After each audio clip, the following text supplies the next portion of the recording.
fame.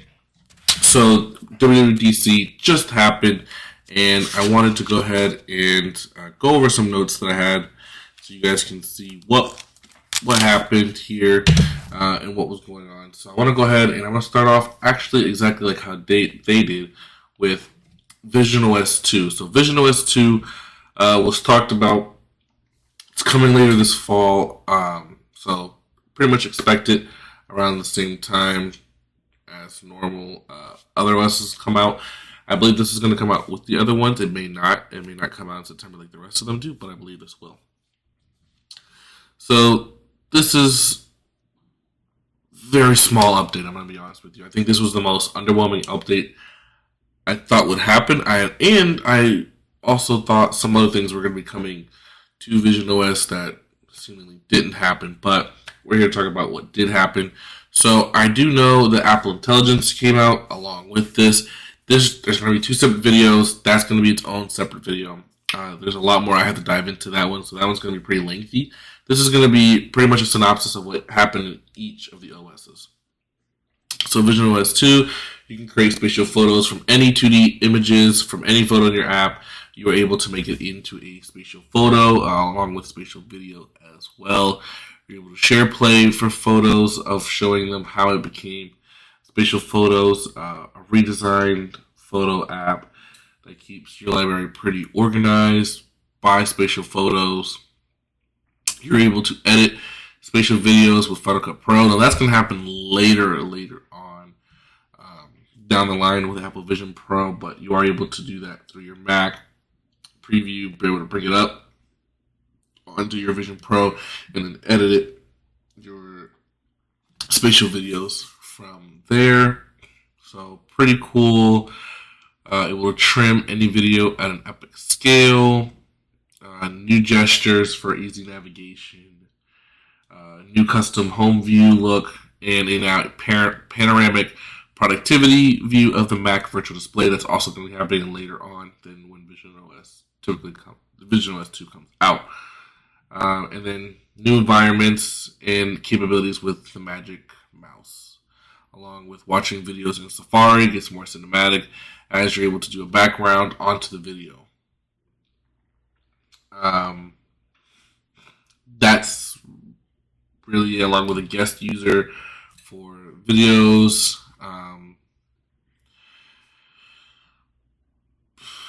Accurate skin tones on the person that you're interacting with, depending on how many people you're interacting with. Your skin tones will come through. It won't just be like a generative look. It'll actually match their skin tone. Dictation is new. You're also able to use AirPlay to mirror your Apple Vision Pro experience. They also give you train support as they gave you flight support with OS 1. So that's pretty much everything that you have to look forward to for Vision OS. The next one was iOS 18, which did have a really big look to it. I was absolutely delighted with that. I know it's going to have some Apple Intelligence. I'm not going to get into that. Like I said, that's going to be a separate video that's going to be releasing at the end of the week. So look forward to that. That video is going to have a lot of notes, a lot of talk. I was super impressed with Apple Intelligence, and I cannot wait to share that video with you guys, like I said, later on in the week.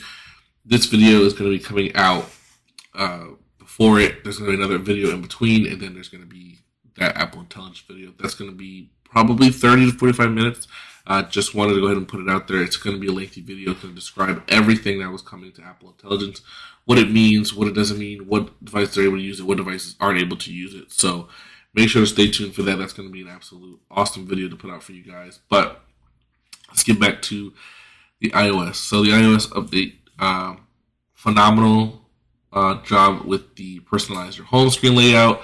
You're able to use it differently now. You're able to change app icons. Not 100%. You're just able to change the color tones of them. And if they're tinted, dark, light, or if you want it automatically from a day to night schedule, which is interesting. I also like that you're able to arrange the apps differently. It's still in the grid layout. It's just not, you're not able to freeform it. You can't make a circle with it. You can't go, extremely left and right. with it. It's different in that format. You are able to lock and hide apps now. So when you give somebody your phone, or let's say somehow somebody gets a hold of your phone, they're not able to see maybe certain apps that you don't want people to know that's downloaded. Same thing with photos. You're also able to hide apps, which is a great thing. Um, Something that I know a lot of people will use, and I know is a great thing. Control gallery. Your control center now has completely changed. You're able to add as many as you want now. Different styles. You can resize them however you like. And there's going to be different pages of scrolling through them as well, with a continuous swipe. You can also control things on here through the action button, which was a really great feature that they went ahead and put into it, which was, I think, a really good option for you to have. You can schedule text now. You can also emphasize text effects, messages via satellite now. Swap out your lock screen controls now, which was something they didn't really specify too much, but that's really awesome that you're able to do that now. You can organize your photos. Your photos are now organized in a better way, an array for you to look at. Easily browse topics that you're able to be put into there. Messages, like I mentioned earlier, now have emphasis that you can use. You can play around with your text. You can now express yourself in any way you would like. And you're able to send messages via satellite, even if you don't have Wi-Fi or cellular.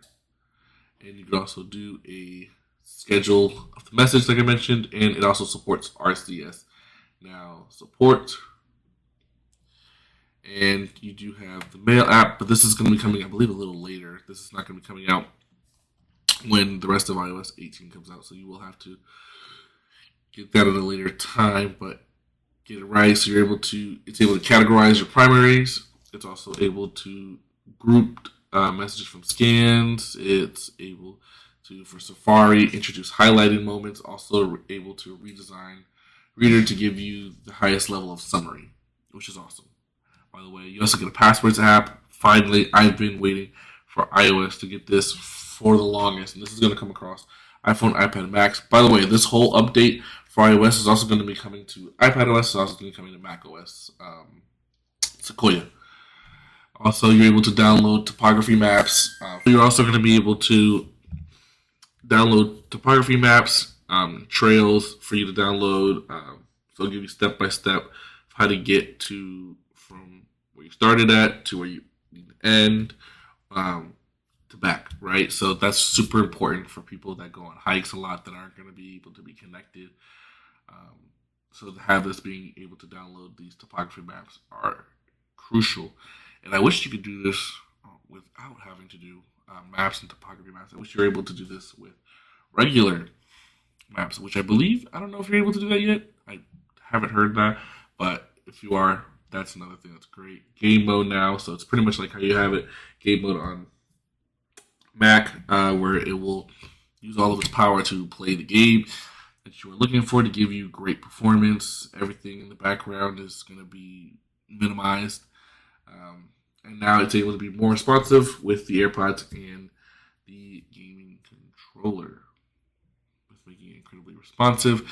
And the wallet app, you are now able to introduce tap to cash, so you can tap each other's phones, and money will be sent from your phone to the other person's phone. It's all able to do it privately without giving away any of your information.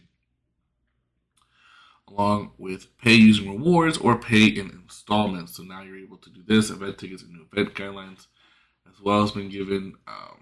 But yeah, so this is some great new features to view your rewards, points balance, and wallet, and to redeem points with Apple Pay online and an app. You can easily access installments financing options from your current bank, which was a great step. For AirPods, hands-free Siri interaction, say yes with a nod or no with a shake, which is really great new things for AirPods that I think was really necessary, that I believe for AirPod users is really going to be great like me. So now I can answer Siri's with just, like I said, a shake, a nod, That's really awesome as well. Personalized spatial audio for gaming, the immersive experience that transforms music and movies to put you right in the middle of the action of your favorite game. So now, things that you've been able to do with spatial audio with other entertainment aspects have now been able to be put into the gaming mode. You're also able to use voice isolation on AirPods Pro. So if you have a pair of AirPods Pro, you're able to use crystal clear calls in any windy conditions, loud background noise through advanced computational audio. It will now isolate your voice so that other person can hear exactly what you're saying, and also in recordings, which is really great. Crunch numbers right in your notes, so you're able. This is going to be a bigger thing with your calculator app that I'll explain to you more. And iPad OS, that was a really big feature on there. But the live audio transcription, so anything that you're saying, it will now transcribe it for you and who said it, either the person that you're talking to or you, and it will mention who and which one and the reference of why they're saying it. In a sense, collapsible sections. So it's able to simplify and hide text with collapsible section headers, making it easier to manage text-heavy notes. So if your notes are very wordy, this will be able to collapse them into giving you sections of what you're saying. The journal app was given for your well-being, and also it's able to track goals with your insights. So you've now been given insights. There's insights in other apps that they finally added now to the journal app. You're able to sort your past entries and add widgets for writing prompts. Apple TV app, a new way to watch original content by using your phone, and you can use insights to see who's on it, share with your music and on screen. It's giving you the whole conversation as well for enhanced dialogue on iPhone. Home app, great specific controls with guest access, hands-free unlock, home electricity use, so you're able to see how your home is being used. I don't think very many companies are going to be using this or have this, because they already have it built into their app already. I don't know how many are really going to use this. This is only right now for the West Coast, so if you're on the West Coast, you'll be able to use that. Nobody else currently is going to be able to use that, because I believe it's only the Pacific Gas and Electric Company. I believe that's only in California, so take that as you may. Redesign privacy and security app to manage your apps better, control how you share contacts with apps as well. Pair accessories with greater privacy so people don't know what you're setting up with Bluetooth security-wise. These are some other things. So these are the compatible apps. Now they are supporting, which is super weird, that they're continually supporting the iPhone SE second generation or later. I don't know why. But they're also supporting still the XR, the XS, the 11s, 12s, the 13s, the 14s, and the 15 lines. I get the 15, 14, 13, 12s. I'm surprised that they're keeping around the 11, the XS, the X, and the XR, and the SE. I would have honestly dropped them. The 11 might have been where I would have thought about it, but definitely not the XSs and the XRs and the SEs. I'm just really shocked they're still supporting that. But if you still have those devices, you are able to continue to use it. I know the developer beta has just been launched, but public beta is not going to be available till July. So in July, make sure to stay tuned for that one. The next one, I believe, was tvOS. So that will be the next one we will be taking a look at. Here we will go. It was, I don't think tvOS was available to look at, actually, now that I think about it. But for tvOS, just enhancement of dialogue with receivers and AirPods and speakers, and 21:9 project screens are supported. That was pretty much everything for tvOS. They also mentioned machine learning a lot. I did want to mention that, so you will hear that throughout a keynote if you look back into it. So the next one was watchOS. So watchOS has a redone activities app, which was really cool. So you can see new way to pause your rings and customizable activity rings. So if you still want to check your fitness goals and see how you're doing your fitness ways, if you want to increase it or decrease it, just depending on what you've seen and what you've noticed in your activities, you're able to do so. You're also given summaries now on the activities app, which is going to be on your iPhone. So you're able to see and check how your metrics are and how you can adjust them, along with how your sessions are going as well. Vital Apps was introduced, so this is a brand new app to the Apple Watch, just to check your overnight health data in one convenient place. So you're able to see how your body is reacting and your attention. It's also going to give you alerts if it notices more than one of your vitals is changing, or how you're reacting to them. So that's amazing. Training load. So you're able. This is pretty much only really for athletes. So this is just letting you know how your heart rate, how you've been doing, if you're below, steady, or well above what you're training for. Along with tracking your effort, on seeing how hard you're going in your exercise, knowing if you're understanding or overdoing it. And then let's move on to the photo face. So now you're able to, as you see here in the animation, use any photo to intelligently put the time either next to it, into it, or onto the left of it. So great smart interactions with that. Cycle tracking for now pregnancy. So now if you are pregnant, it will have your cycle tracked throughout that time and how you're supposed to be doing. And as you can see here, 8 weeks and 1 day first trimester until so far that you've been pregnant for. Sorry. Smart stacks have now gotten automatically added. Like if it's going to be raining, it's going to quickly let you know that it's going to be raining. If you booked an Uber, your Uber is going to come up. That's a smart stack that's going to show up for you. So if the app has a smart stack for it and it's on your watch, it will now show up automatically, which is great. Check-in can now be used through your watch as well, so you're not able to use check-in not only on your iPhone but on your watch as well, which is great. Workout, you're able to see a map of your entire route and what you've done. Custom workouts for pool swims, see what's coming for your next workout, and you're able to do custom workouts. Translations on your wrist, so it's able to translate real time from different languages, from Korean to English, from English to Spanish, Spanish to French. So that's really awesome, and that smart stack is now available to be added to. That's a new smart stack that you can now add to your Apple Watch. You can now use double tap to start in different third-party apps. That hasn't been really talked about too much, so that one will have to be explored at a later pretty much time. But here are the Apple Watches that are going to be getting this update. That's going to be the 7th generation Apple SE, so no longer the 1st generation Apple SE is going to be supported.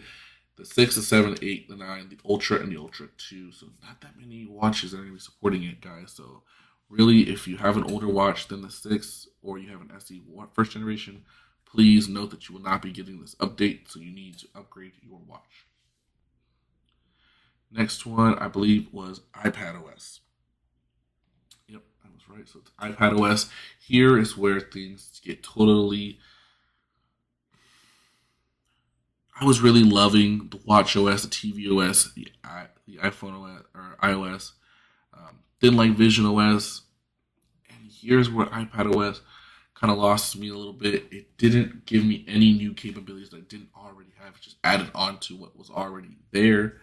So live audio transcriptions, same thing that is in iOS 18 is going to become in iPadOS 18 as well, so you can have that.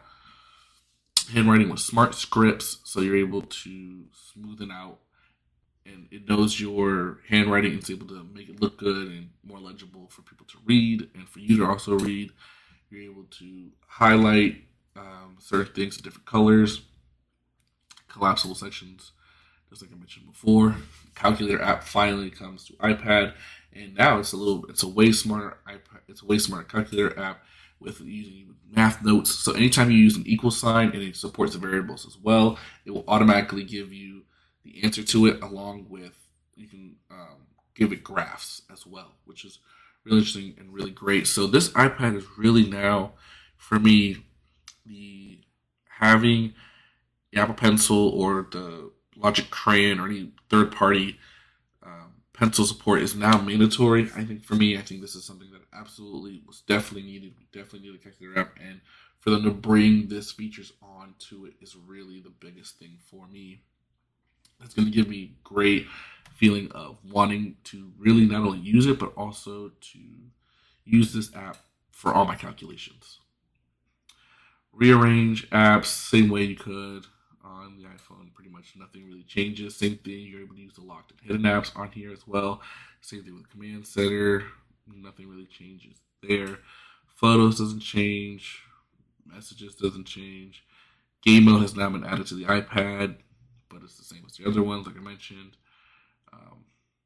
Highlights. This is all the same that's going to be for Mac OS or on Safari written. Safari done. Password apps, share play, freeform now.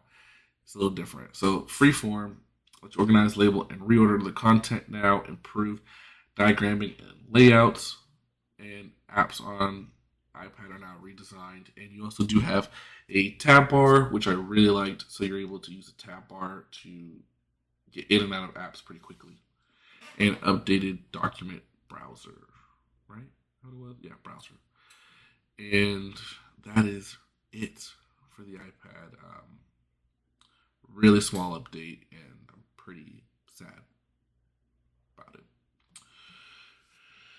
So for the iPad Pro, it is the third generation later, iPad 11-inch, first generation and later. Only two iPad Air are being supported, the M1 and the M2 iPad Air. For the iPad, it's the 7th generation and more, 5th generation and more for the iPad Mini. That's great. Pretty much everything that's been supported previously is now being supported again. Essentially, really, other than the calculator app and the tab bar, iPad OS was really disappointing. So if you really were looking forward to it, I'm sorry. We are moving on to Mac OS, which was something I was extremely interested to see. They called it Sequoia, so Mac OS Sequoia. It's a little big update in a sense. There's a lot of things that I think are going to be interesting for this one. And this is the continuity. This is the best thing ever, which is the fact that you can now use your iPhone on your Mac. So any notifications on your Mac is going to be able to do it. You're able to interact with your iPhone directly from your Mac, and it will stay locked on the lock screen so nobody else can use it while you're using it, which is absolutely phenomenal. It's going to show up on your taskbar on the bottom. You're able to seamlessly drop things from your iPhone to your Mac, from your Mac to your iPhone. Notifications will come through and you're able to click on them and they'll quickly bring up your iPhone and you're able to use it right directly on there, and you're able to interact with your mouse and keyboard, which is amazing. New window tiling. You're able to drag and drop things side by side and automatically purpose it for you to make it look like a window tiling, which Windows has had for forever, so not going to waste my time too much on it, but it is a great feature. Background replacements. Express yourself and hide laundry behind you with background replacements on your FaceTime videos.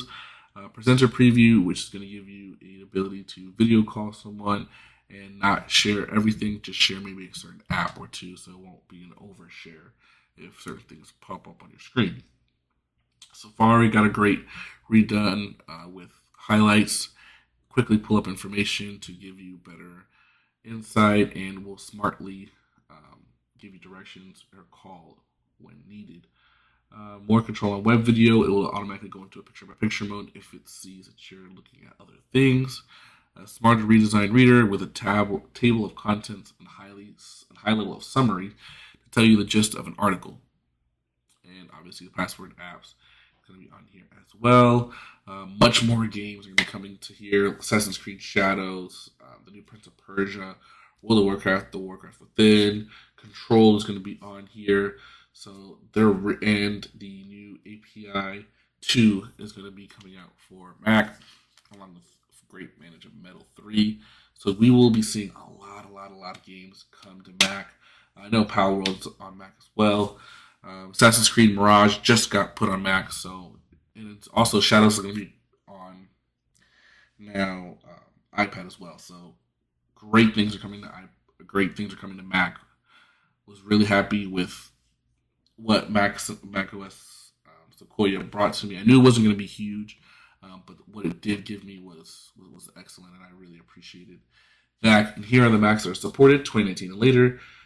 For iMacs 2022 Mac Studios, Mac Mini 2018 and later, 2019 Mac Pros, MacBook Pros 2018 and later, MacBook Airs 2020 and later, iMac Pros 2017 and later. So absolutely some great things with Safari, gaming, a little bit of productivity, and then the really ability to use your iPhone on your Mac was really the greatest things to come from it. Now, I believe that was it. Yes. So that was everything that came out for the OSs.